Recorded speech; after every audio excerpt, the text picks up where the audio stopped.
Hello everyone, welcome to NSC trend. चलिए बात कर लेते हैं मंडे को मार्केट किस तरीके से ट्रेड कर सकता है और हमारी क्या स्ट्रेटजी होनी चाहिए। पहले हम निफ्टी से बात करेंगे। निफ्टी वीकली एनालिसिस से स्टार्ट करेंगे। वीकली टाइम फ्रेम पे बात करें तो निफ्टी काफी स्ट्रांग दिखाई दे रहा है। देखिए यहाँ से कंसोलिडेट होकर ब्रेकआउट हुआ था। ब्रेकआउट होने के बाद एक छोटा सा डिप आया, लेकिन वापस यहाँ से ये अपने हाई के आसपास पहुंच गया है। वीकली टाइम फ्रेम पे कोई भी वीकनेस शो नहीं कर रहा है। डेली टाइम फ्रेम पे अगर हम बात करें, देखिए यहाँ पे एक डिप मिला। डिप मिलने के बाद ये डब्ल्यू पैटर्न बना के यहाँ से रिकवर कर गया। Number 1 point. Number 2, recovery face में अगर आप देखेंगे, ये जो ये वाला एक गैप है, ये इस गैप के आसपास कहीं यहीं पे ही ट्रेड कर रहा है। अब इसमें हम एक्सपेक्ट कर सकते हैं ये जो इसका ऑल टाइम हाई है, ये कहीं ना कहीं यहाँ तक जा सकता है, जो कि पॉसिबिलिटी है हमारे ये वीक की, अपकमिंग वीक की। एक बार आपको निफ्टी का आर्ली चार्ट दिखाता हूँ। आर्ली चार्ट पे अगर आप देखोगे, देखिए ये वाला पॉइंट है जहां पे इसने रेजिस्टेंस फेस की है और यहाँ पे 2 दिन ऑलरेडी स्पेंड कर चुका है। पॉइंट नंबर 1, देखिए यहां से इसने कंसोलिडेशन किया। कंसोलिडेशन करने के बाद ब्रेकआउट हुआ। ब्रेकआउट करने के बाद इस पॉइंट के आसपास ये वापस कहीं ना कहीं कंसोलिडेट हो रहा है। तो अब पॉसिबिलिटी ये बनती है कि नेक्स्ट ये जो वीक आ रहा है, इस वीक में हम ये जो इसका ऑल टाइम हाई है यहाँ तक हम जा सकते हैं, जो कि पॉइंट है 25,100 का। ठीक है, यहाँ तक हम ये वाले वीक में पहुंच सकते हैं। मतलब यहाँ से 300 पॉइंट्स की मूव आपको इजीली मिल सकती है, जैसा कि हमें चार्ट बता रहा है। अभी हम इंट्राडे टाइम फ्रेम पे स्विच करके देख लेते हैं हमारी स्ट्रेटजी क्या होनी चाहिए। एक बार आपको मैं एनएससी ट्रेंड का डेटा दिखा देता हूँ। निफ्टी का हमें डेटा क्या बोल रहा है। डेटा के अकॉर्डिंग अगर हम बात करें, 24,800 ये हमारा मैक्सिमम सपोर्ट दिख रहा है मुझे। MS1 मैक्सिमम सपोर्ट 1, और सपोर्ट 2 की अगर हम बात करें तो देखिए 700, 600 और 2500 तो खैर मैसिव इसका सपोर्ट है ये MS2। और अगर आप ध्यान से देखो, आपको दिख रहा होगा 25,000 पे भी आपको पुट राइटिंग दिख रही है। ठीक, और अगर मैं रेजिस्टेंस की बात करूं तो रेजिस्टेंस आपका है, ये आपका मैक्सिमम रेजिस्टेंस है MR1, जो कि 25,000 का लेवल। और उसके बाद अगर आप रेजिस्टेंस देखोगे तो 24,800। ठीक है, ये आपका सेकंड रेजिस्टेंस है। तो डेटा के अकॉर्डिंग भी यही दिख रहा है कि थोड़ा सा पुट राइटिंग हैवी है। चलिए इंट्राडे टाइम फ्रेम पे बात करते हैं, कल हमें किस तरीके से ट्रेड करनी चाहिए। हमारी क्लोजिंग आई है 24,823। अगर कल मार्केट खुल जाता है फ्लैट, तो फ्लैट वाले केस में मतलब यहीं कहीं 15-20 पॉइंट 30 पॉइंट आसपास कहीं खुल जाता है, फ्लैट ओपनिंग होगी। जब तक मार्केट इस पॉइंट को क्रॉस नहीं करता है, जो कि है आपका 860, जब तक इसको क्रॉस नहीं करेगा कोई भी कॉल वाली साइड पोजीशन नहीं बनेगी। इसको क्रॉस होते ही मैं कॉल में एंट्री कर सकता हूँ। ठीक, रीजन मैंने आपको दिखाया। 800 पे आपको कॉल राइटर दिख रहे हैं थोड़े बहुत, मतलब सेकंड हाईएस्ट कॉल राइटिंग है। अगर ये ट्रैप होते हैं, यहाँ से ऊपर चलना स्टार्ट कर देता है, तो ये ट्रैप होंगे। फिर ये अपनी पोजीशन को स्क्वायर ऑफ करेंगे, और स्क्वायर ऑफ करेंगे तो ये आपको कॉल वाली साइड मूवमेंट मिल सकता है बहुत शार्प, जिसमें कि चांसेस है आपको डायरेक्ट ये फिर 24,900 यहाँ नहीं रुकेगा। चांसेस हैं ये आपको 25,000 कल ही दिखा सकता है। ठीक है, तो आपको अगर ये यहाँ से ब्रेक करेगा, कॉल वाली साइड पोजीशन देखनी है और टारगेट 25,000 के रखने हैं। ठीक, नेक्स्ट अगर कल मार्केट खुल जाता है गैप अप। गैप अप कहाँ, 860 का ये जो आपका पॉइंट है, इसके ऊपर कहीं गैप अप खुलता है, तो इस वाले केस में क्या करूँगा, मैं वेट करूँगा फर्स्ट 5 मिनट या फर्स्ट 15 मिनट। क्या मार्केट यहाँ सस्टेन कर रहा है, सस्टेन कर रहा है, या फिर बहुत ज़्यादा गैप अप खुल जाता है, तो वेट करूँगा एक नीचे आ जाए, डिप मिले मुझे 860 के आसपास। जितना मुझे इसके आसपास मिलेगा मैं अपनी कॉल वाली साइड पोजीशन बनाऊंगा, और 25,000। एंड अगर ये गैप अप वाले केस में चलते हैं तो 25,100 भी आपको दिखा सकता है। बाकी आप टेलीग्राम चैनल ज्वाइन कर लीजिए, सर्च कीजिए एनएससी ट्रेंड। ये देखिए ये आपको टेलीग्राम चैनल मिल जाएगा। टेलीग्राम चैनल में मैं चार्ट के लेवल्स और डेटा क्या शेप अप हो रहा है इंट्राडे का, वो शेयर करता हूँ। फ्री ऑफ कॉस्ट है, ज्वाइन कर सकते हो आप। नेक्स्ट केस आता है हमारा गैप डाउन वाला। गैप डाउन वाले केस में हमें क्या करना चाहिए। गैप डाउन मींस हमारी 823 पे क्लोजिंग आई है। अगर गैप डाउन हो जाता है ये 780 से नीचे, इससे नीचे कहीं पे गैप डाउन ओपन होता है, तो ये वाले केस में फिर क्या हो जाएगा, मुझे देखना है क्या मार्केट इससे ऊपर विद इन फर्स्ट 5 मिनट की कैंडल में ऊपर आता है कि नहीं। अगर ऊपर आ जाता है तो वेल एंड गुड, अदरवाइज अगर मार्केट कहीं यहीं टिका रहता है तो फिर मैं यहाँ पे एक पुट वाली साइड अपॉर्चुनिटी बना सकता हूँ।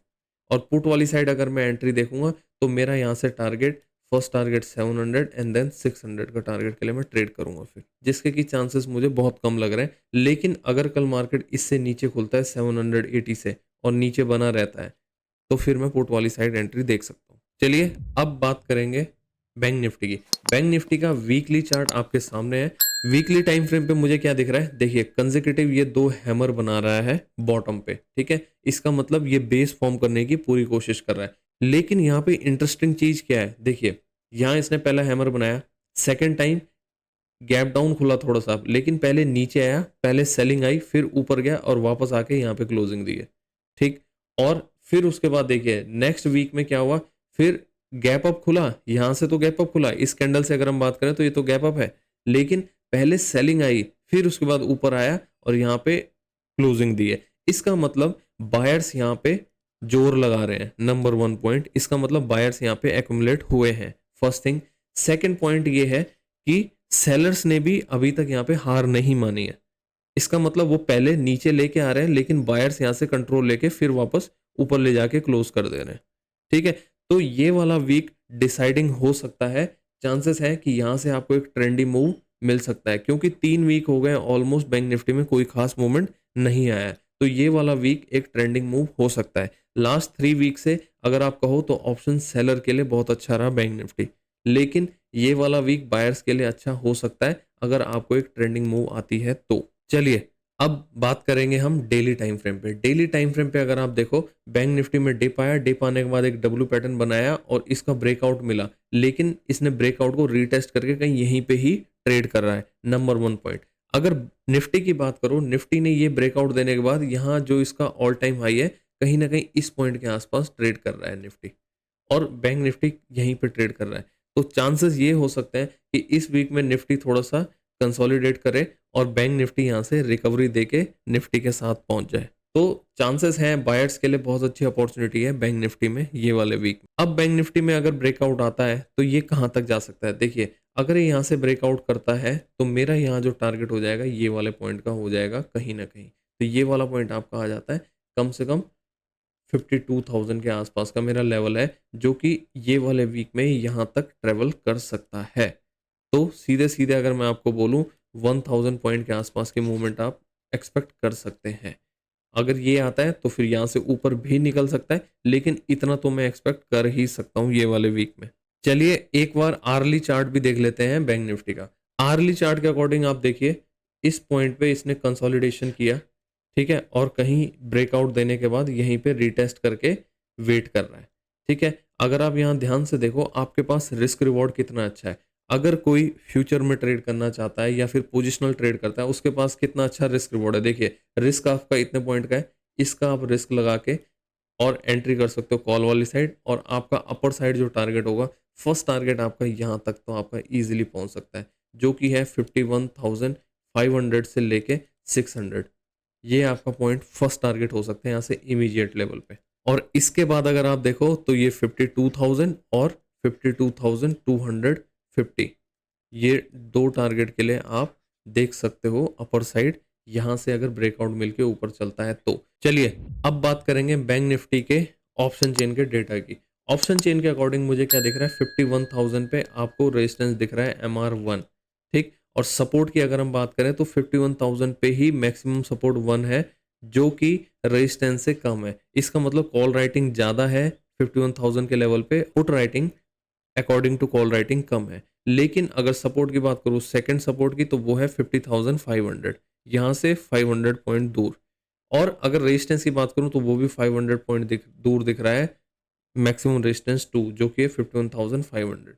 तो इसका मतलब अगर कल यहाँ से मार्केट कल थोड़ा सा स्ट्रेंथ दिखाता है, 51,100 के लेवल को ब्रेक कर देता है, तो फिर यहाँ से ये कॉल राइटर ट्रैप हो जाएंगे और अपनी पोजीशन को स्क्वायर ऑफ कर सकते हैं।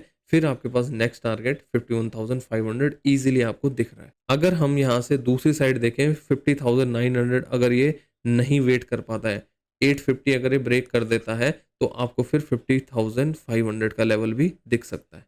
अब इसको इंट्राडे टाइम फ्रेम के चार्ट पे डिस्कस कर लेते हैं कैसे ट्रेड करनी चाहिए।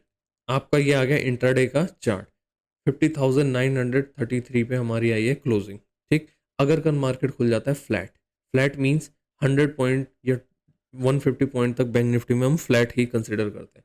अगर कल मार्केट फ्लैट खुलता है, फ्लैट खुल के अगर ये इसको ब्रेक कर देता है प्रीवियस डे हाई को, जो कि आपका अगर मैं मोटा मोटा कहूँ 51,100 का लेवल, इसको ब्रेक कर देता है, तो मैं कॉल वाली साइड अपॉर्चुनिटी देख सकता हूँ। और एसएल मेरा थोड़ा सा बड़ा रहेगा, या तो आप क्लोजिंग का एसएल लगा सकते हैं, या तो फिर अगर यहाँ कहीं वेट करके निकलता है तो फिर जो भी ये स्विंग बनेगा, इस स्विंग का लो का एसएल लगा के आप यहाँ से कॉल में एंट्री कर सकते हो।